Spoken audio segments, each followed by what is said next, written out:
Гърция е хибридна държава, както Румъния, Македония и включително Украйна днес. Защото това са земи на древните българи и никога не е имало до идването на Троянската война гърци, не е имало румънци, която е създадена 1860 година, хибридна държава, избиват 250 хиляди българи французите.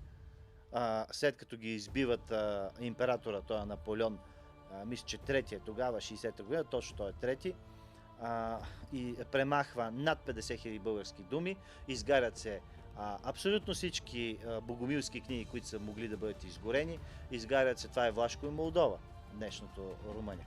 Тогава Раковски застава, пише в своите вестници срещу това зверство. Само за 2 поколения, даже няма и 2 поколения, тези, които са били българи, вече са се наричали румънци.